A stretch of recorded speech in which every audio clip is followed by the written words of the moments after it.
आपका क्या नाम है? मेरा वसंत। कहाँ के रहने वाले? महाराष्ट्र। महाराष्ट्र में कहाँ के? चंद्रपुर नागपुर एरिया। अच्छा, नागपुर एरिया। क्या लग रहा है 24 के लिए, क्या कौन ठीक लग रहा है आपको कैपेबल पीएम बन? 110% मोदी आएगा। अच्छा, बाकी भी नेता तैयारी कर रहे इतने अपोजिशन एक जगह आएंगे तो उनका नहीं होगा। हमारे महाराष्ट्र की कंडीशन देखी है आपने, सब एक जगह आ गए। हैं। अच्छा, आज राहुल गांधी काफ़ी देर बाद बोले और सबको उम्मीद थी कि सीरियस होकर बोलेंगे। भाषण उन्होंने दिया और उसके तुरंत बाद देखा गया कि जब निकल रहे थे तो फ्लाइंग किस करते हुए निकले संसद के अंदर से। नहीं, उनका वो अभी एक्चुअली वो इतने बड़े लीडर और इतने बड़े पार्टी को रिप्रेजेंट करते हैं, ऐसा उनको करना अच्छा नहीं दिख शोभा नहीं देता ये। He should behave very decently and बहुत बार संसद में वैसे गलतियाँ कर चुके हैं। हाँ, पहले आंख भी मारी थी एक बार। बहुत कुछ किया है उन्होंने। तो वही लोग ये भी कह रहे हैं कि ठीक है पर्सनल लाइफ में कोई कुछ भी करे लेकिन संसद के अंदर लोकतंत्र के मंदिर में तो ये सब नहीं करना होना चाहिए। चाहिए। He should behave very decently और रिप्रेजेंट इंडिया को कर रहा है और वहाँ से वो एक सबसे ओल्डेस्ट पार्टी को रिप्रेजेंट करे, कांग्रेस को। तो उनको उसका खुद को रियलाइज़ रहना चाहिए कि वो जो कर रहा है वो गलत हो रहा है। इस बिहेवियर शुड बी मतलब आज आइकॉन है वो यूथ के, और वो ऐसे करेंगे तो यूथ क्या करेगी फिर। कुछ दिन पहले ही बहुत से कांग्रेस नेता कह रहे थे कि अब राहुल गांधी मैच्योर हो गए हैं, अब उनमें वो मैच्योरिटी आ गई है, लेकिन फिर एक ऐसा व्यवहार सामने आ जाता है। नहीं नहीं, वो ऐसा नहीं रहता। मैच्योरिटी के वक्त पे नहीं आती, वो बॉर्न रहता है। जब ये जो इतनी एज में उनको अभी मैच्योरिटी तो 21 से लोगों को मैच्योरिटी आ जाती है, अब उनकी तो 40 के ऊपर चल रही है। 50 प्लस 55 के आसपास। 50+। तो फिर वो तो बहुत डिसेंट होना चाहिए उनका। एज कंपेरेटिवली जो भी नेशन का देखेंगे ना आप, तो मोदी ने ही इंडिया को इतने सालों में वर्ल्ड पावर बनाया कि इंडिया का एक डंका बज रहा है कि इंडिया को पावरफुल कंट्री समझ में जा रहे हैं। नहीं तो इसके पहले जो मनमोहन सिंह थे वो तो बोलते ही नहीं थे। अच्छा नहीं लगता था हमको इस इंडिया को ऐसा रिप्रेजेंट कराना। अब अच्छा लगता है दमदार नेता और लोग पाँव भी आकर के राष्ट्रीय अध्यक्ष हुए। अब लगता है कि हम इंडिया में कर रहे हैं। मेक इन इंडिया बहुत प्रोग्रेस करा रहा है। अदर कंट्रीज आ रही है, टेस्ला आ रही है अभी। अपने टेस्ला को झुका लिया इंडिया में आने के लिए। ये सब उनकी नीति है इंडिया के पीछे। फॉरेन पॉलिसीज की तो काफ़ी चर्चा होती है और कुछ कांग्रेस नेता भी कह चुके हैं फॉरेन पॉलिसीज तो। फॉरेन कॉलेजेस, और हम नागपुर से स्पेशली, और नितिन गडकरी ने गडकरी, हाँ, उनका नाम। उन्होंने तो हमारे नागपुर को तो बहुत अच्छा बना, और इंडिया में एक्सप्रेस वे बना के कनेक्टिविटी बहुत अच्छी करके बिजनेस अच्छा करा दी इंडिया में। साथ ही साथ बहुत से विपक्षी नेता तो उनके काम की दाद देते ही देते हैं। वो अभी हम तो नागपुर से, हमको गडकरी जी पता है। वो कभी इलेक्शन होने के बाद विपक्ष पक्ष ऐसा रखते नहीं। जो आया, जिसकी डिमांड रही, जिसका लीगल रहा, उसका कर देते काम। हम बहुत क्लोज हैं उनके। ये भी कुछ दिन पहले भी एक वीडियो वायरल हुआ था झारखंड में, तो कांग्रेस जेएमएम की सरकार है, तो वो किसी कॉन्क्लेव में थे, उनके साथ थे, तो उन्होंने कहा आप कितना दोगे, आप मैं आपको 50,000 करोड़ दे दूंगा, 10,000 करोड़ की जगह आप बस मेरे को जमीन ला के दे दो, इतना पैसा मैं दिल खोल करके दे दूंगा तुमको सड़कें बनाने के। उनका नेचर ही ऐसा है, उसके कारण ही तो वो मतभेद नहीं करते। वो इंडिया का सोचते हैं। पार्टी कोई भी हो, अपन जब इलेक्शन जीतते हैं तो देश को आगे बढ़ाने के लिए ना, तब वह मतभेद कराएंगे तो वो गलत हो जाएगा। पार्टी नहीं देखना चाहिए, उनका कहना है ऐसा। इसीलिए उनका मतलब काफ़ी इतना। वर्चस्व है। सबसे ज़्यादा चर्चा थी कि राहुल गांधी की सदस्यता बहाल हुई है, वो आएंगे संसद में बोलेंगे, लेकिन बोलने के बाद उनकी कुछ प्रतिक्रिया सामने आ रही है और कंप्लेन भी इसको लेकर की गई है। अब उनको फ्लाइंग किस करता हुआ देखा गया है पार्लियामेंट के अंदर। पहले भी एक बार वाकया आया था, उन्होंने आंख मारी थी, अब फ्लाइंग किस करता हुआ देखा गया है। क्या कहेंगे, कांग्रेस पार्टी प्रोजेक्ट कर रही है पीएम पद के लिए? उनको अभी क्या है, ये पूरे भारत देश को एक क्वेश्चन पड़ा है कि राहुल गांधी का क्या करना है। एक्चुअली वो कभी क्या करते हैं, कभी क्या करते हैं। उससे अच्छा ये मोदी है, मोदी सरकार अच्छा है, सब काम चल रहा है अच्छा, सब काम फास्ट चल रहा है। इधर केजरीवाल भी अच्छा है, ऐसा कोई नहीं, लेकिन एक ऑपोजिशन, स्ट्रांग ऑपोजिशन चाहिए, लेकिन वो राहुल गांधी के हिसाब से वो नहीं दिखाई दे रहा है हमें। सर, ये व्यवहार को लेकर क्या कहेंगे आप? वो भी सदन के अंदर, बाहर आप कुछ भी कर रहे हैं पर्सनल लाइफ में वो एक अलग चीज़ है, लेकिन सदन के अंदर जिसको लोकतंत्र का मंदिर कहा जाता है संसद में, वहाँ पर पहले भी देखा गया है ऐसा अभद्र व्यवहार करते हुए। अभी ये क्या है, वो एक जोक का पार्ट हो गया सर अभी राहुल गांधी, बाकी कुछ नहीं कह सकते हम लोग। आपका क्या नाम है? सही बात है सर। राहुल जी नाम बताइए पहले। हमारा नाम विशाल है। कहाँ के रहने वाले हैं? हम महाराष्ट्र से है। महाराष्ट्र में। जी बताइए। अच्छा काम है, राहुल जी का भी काम अच्छा चल रहा है। फिलहाल अपोजिशन में अच्छा काम कर रहे, मेहनत भी कर रहे, और देश को एक अच्छा कड़ा विरोधक भी चाहिए इसमें, तो कोशिश उनकी चल रही है। देखेंगे अभी कैसे होता है आगे। बिल्कुल, अच्छा अपोजिशन होना, बेहतर अपोजिशन होना, वो एकदम सही है देश के लिए।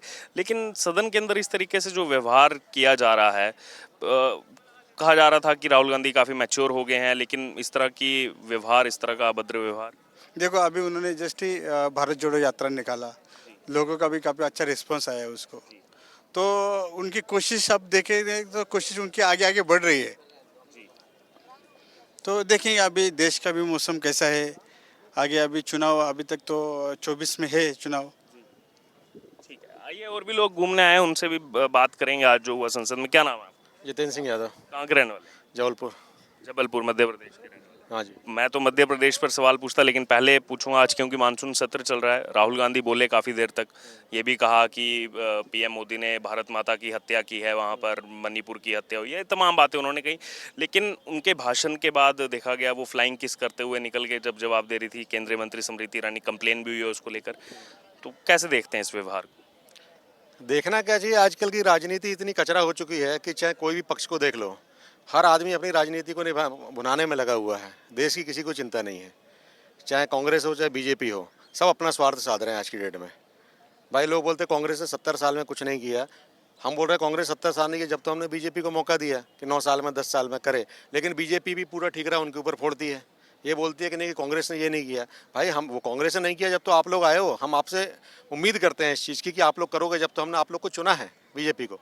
लेकिन बीजेपी इसमें भी कुल मिला के आज की तारीख में मोदी जी को आप खुद देख रहे हो कि बाकी सब चीज़ें कर रहे हैं। ऐसा नहीं, कुछ चीज़ें अच्छी की है उन्होंने मोदी जी ने, जैसे कि आज की तारीख में आप देखा जाए कि 370 धारा है, राम मंदिर का निर्माण है, ये सारी है।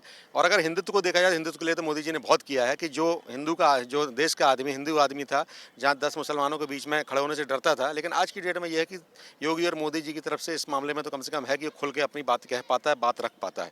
लेकिन देश की राजनीति, जहाँ राजीव गांधी अपना राहुल गांधी जी का सवाल है, तो अभी इतने परिपक्व नहीं है राजनीति में वो। और जहाँ तक स्मृति ईरानी जी का है, तो भाई इस प्रकार के ये तो राजनीतिक स्टंट हैं, चलते रहते हैं आरोप प्रत्यारोप। पहले भी इनको 130 दिन के लिए सदन से बाहर रखा गया था।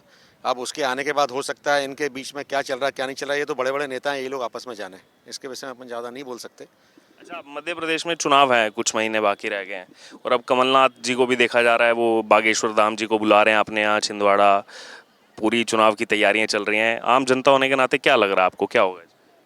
इस समय दोनों पार्टियों का पलड़ा लगभग बराबर है। क्योंकि पहले तो कांग्रेस की सरकार बनी थी, लेकिन बाद में सिंधिया जी के इधर आने से, तोड़फोड़ होने से सब हो गया था। लेकिन वर्तमान स्थिति में हर पार्टी ने, चाहे बीजेपी या कांग्रेस ने, एक चीज़ का एक पेटेंट अपना लिया है कि फ्री में राशन बांटो, फ्री में सब, तो मध्यम वर्गीय परिवारों को निचोड़ लो। और इनका फ्री में राशन, फ्री में ये योजना, फ्री में शिवराज सिंह जी भी वही कर रहे हैं। तो हाँ, मध्य प्रदेश में बीजेपी सरकार आने के बाद एक चीज़ तो बहुत अच्छी हुई है, जो कांग्रेस सरकार थी जब नहीं थी, कि बिजली जो हम लोग को बिल्कुल नहीं मिला करती, आज की तारीख में हम लोग को 24 घंटे बिजली मिलती है। ठीक है, लेकिन रोजगार के साधनों को देखा जाए तो रोजगार के साधन ना क्या बोलते केंद्र मुहैया करा पा रहा है, और ना ही क्या बोलते मध्य प्रदेश सरकार करा पा रही है। और रही बात कमलनाथ जी की बात किया जाए, तो कमलनाथ जी व्यक्तिगत तौर पर बहुत बढ़िया आदमी है, और मध्य प्रदेश में अगर उनको मौका मिलेगा पूरे 5 साल सरकार चलाने के लिए, तो मेरे हिसाब से अच्छी सरकार चलाएंगे वो। ठीक है, आपका क्या नाम है सर? अर्जुन से ठाकुर, कहाँ के रहने वाले? ओ जबलपुर मध्य प्रदेश। आप भी जबलपुर के रहने वाले हैं। अच्छा, आपका क्या कहना है अभी जो चुनाव आ रहा है? कहाँ पे? एमपी में। सब अभी हिंदुत्व के को लेकर के अगर देखा जाए तो बीजेपी ने अच्छा काम किया है, हिंदुओं को जागरूक किया है। बागेश्वर बालाजी महाराज की है ना, उससे भी है ना, ये तो मेरे हिसाब से तो हिंदुओं को जागरूक किया है ना। और कुछ काम है ना, जैसे शिवराज सिंह जी के या मोदी जी के हैं, जैसे गरीबों को राशन पानी देना, ये भी बहुत अच्छी पहल है ना। कम से कम गरीबों को है ना ये दे रहे हैं, और मकान वगैरह बना के दे रहे हैं, शौचालय भी बनवाए है ना, तो अच्छा स्टंट है ये। लेकिन अब देखो, अब चुनाव है, लोगों का क्या मत है।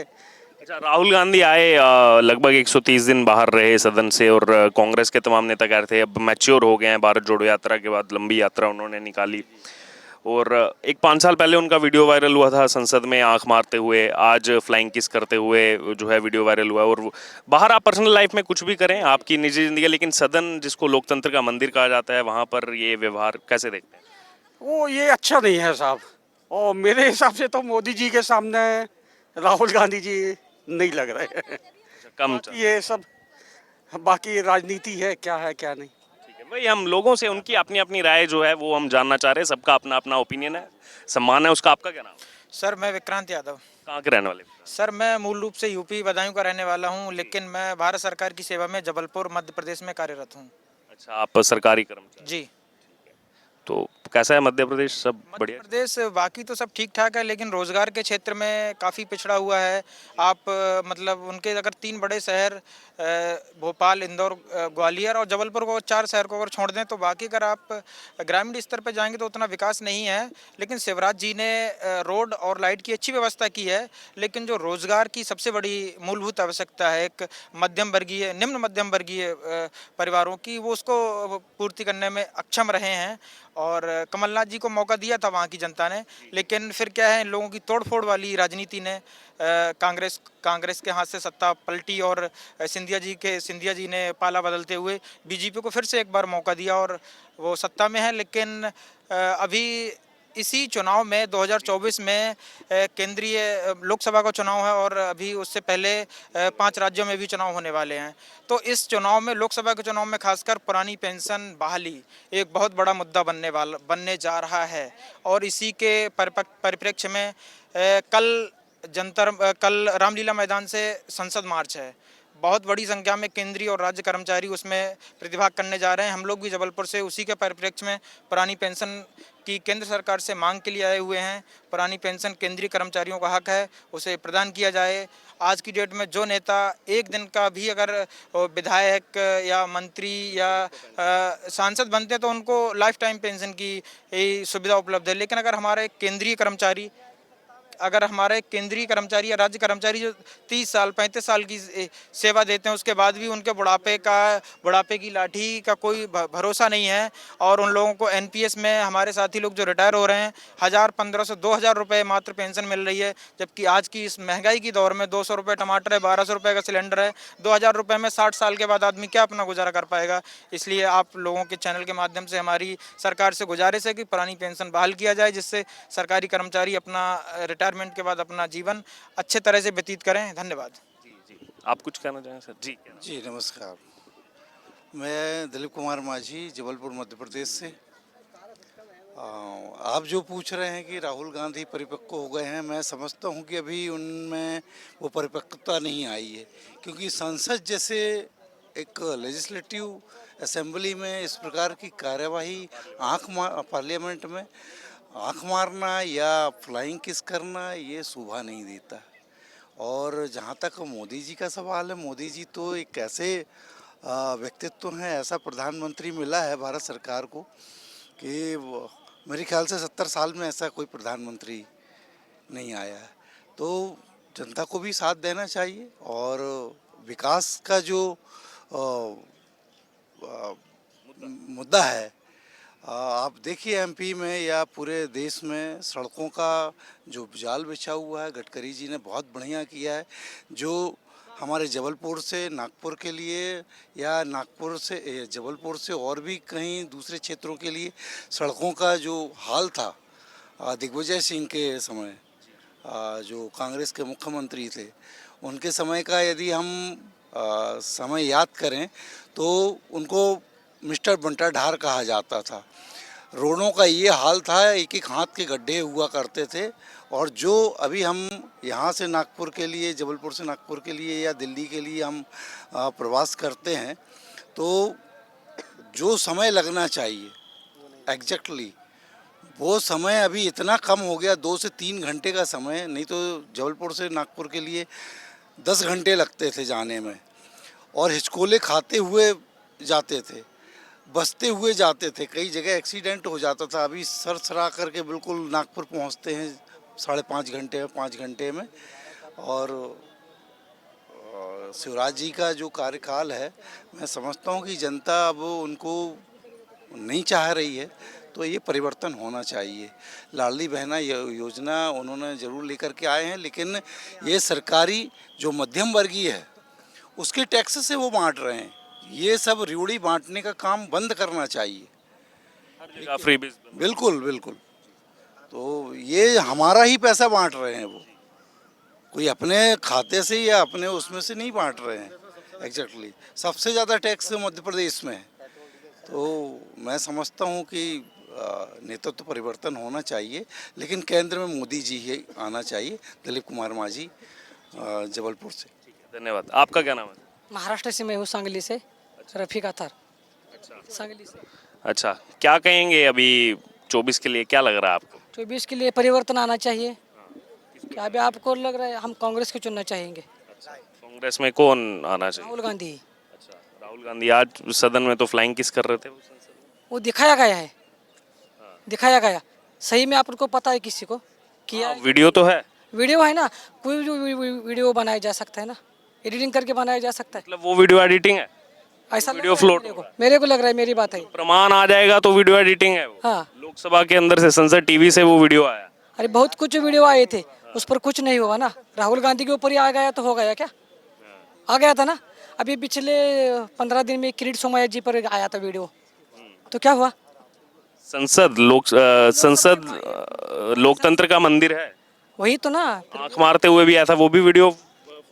फर्ज नहीं, लेकिन उसमें अगर उसकी इन्वेस्टिगेशन की जाए तो उसमें सच निकल आ जाएगा ना, आ जाएगा, आंख जो मारी थी वो निकल आ जाएगा ना सच। अगर आपको अगर लगता है किसी को कि उन्होंने ऐसा किया वैसा किया, अच्छा, इसको सेमीफाइनल कहा जा रहा था। जो दिल्ली सेवा बिल था, इसमें तो 29 वोट से हार हो गई विपक्षी गठबंधन। उनके पास उतना एमपीज नहीं था ना। लेकिन कह रहे थे तो सेमीफाइनल है, हम तो जीतेंगे। कह रहे थे, लेकिन कुछ लोगों ने उनसे खारिज हो गए होंगे ना। अच्छा, मतलब उस साइड चले गए तो खरीद हो गए, इस साइड आ गए तो पक्के हैं। अभी महाराष्ट्र में क्या हुआ, 2 पीएम बन गए, सीएम डिप्टी सीएम 2 बन गए। 2 दिन पहले मोदी जी ने कहा था कि वो अजित पवार 70,000 करोड़ का घोटाला किया है, और बाद में 2 दिन से उन्होंने उनको डिप्टी सीएम बना दिया। वो कैसे हो गया? महाराष्ट्र से हो गया ना। एक नाथ शिंदे जी के मुख्यमंत्री है और 2 उप मुख्यमंत्री है, वो कैसे हो गया? महाराष्ट्र से बात कर रहा हूँ मैं सिर्फ। 2 उप मुख्यमंत्री तो बाकी भी राज्यों में है ना, लेकिन वो 2 दिन में कैसे क्या स्वच्छ बन गए, स्वच्छ भारत? हाँ, वो तो जांच उन पर होनी चाहिए। ये वो घोटाला 2 दिन पहले मोदी जी ने कहा था कि उन पर कार्रवाई होगी। नहीं, वो तो बिल्कुल होनी चाहिए, लेकिन बाकी जो यहाँ पर आप बात कर रहे हैं विपक्ष की, और ये मैच्योरिटी की बात की जा रही थी, लेकिन संसद में ये सब करना, उसके बारे में अगर उन्होंने जब किया होगा तो वो गलत बात है, ऐसा नहीं करना चाहिए, क्योंकि वो देश का पवित्र मंदिर है और आप भारत के 145 करोड़ लोगों का प्रतिनिधित्व कर रहे हैं। 2 दिन पहले राघव चड्ढा ने जो किया राज्यसभा में, वही तो, वो इसके बारे में सब जांच हो गए, उसके ऊपर सख्त कार्रवाई होनी चाहिए। वो कोई भी हो, यानी कांग्रेस का हो, भाजपा का हो या अदर पार्टी से हो, उनके ऊपर कार्रवाई होनी चाहिए। लेकिन अगर अभी ऐसा चल रहा है ग्रामीण रूट लेवल पे कि अगर वो भाजपा में चला गया तो वो साफ हो गया, भाजपा से बाहर आ गया तो वो खराब है। नहीं, कल ही तो लोकसभा में वो उन्होंने दिया है 80 करोड़ रुपया, बीजेपी सांसद ने भी भरा है इनकम टैक्स के उसके बाद। लेकिन अभी महाराष्ट्र में जो कुछ लोगों का अभी सरकार बन गई दूसरी बार, अजित पवार साहब ने जो किया, उसमें से जो लोग मंत्री बन गए हैं वो सब घोटाले वाले हैं, और उनको ही मंत्री बना। केजरीवाल भी कहते थे सबको सब चोर हैं, तो केजरीवाल के लिए क्या कहेंगे? आज तो उन्हीं की गोदी में दिख रहे हैं। जानकारी नहीं, क्योंकि मैं आज हमें शरद पवार के लिए भी तो कहते थे, आज उन्हीं से जाके तो मिले, वहाँ उद्धव ठाकरे से भी जाकर के मिले, कांग्रेस के लिए कहते थे, सबके लिए कहते थे, आज उन्हीं के साथ तो केजरीवाल साफ हैं। अच्छा, केजरीवाल अच्छे हैं। केजरीवाल इधर अच्छे, क्योंकि अभी 2 दिन हम घूम रहे तो लोग यहाँ की जनता बता रहे, रिक्शा वाला बता रहा है कि केजरीवाल जी अच्छे। और जो लगातार घोटाले सामने आ रहे हैं दिल्ली में, नहीं, वो उसके बारे में तो कुछ हम अभी आज ही हम महाराष्ट्र से इधर घूमने आए हैं, यानी हमारा ट्रेनिंग है इसलिए आए हैं।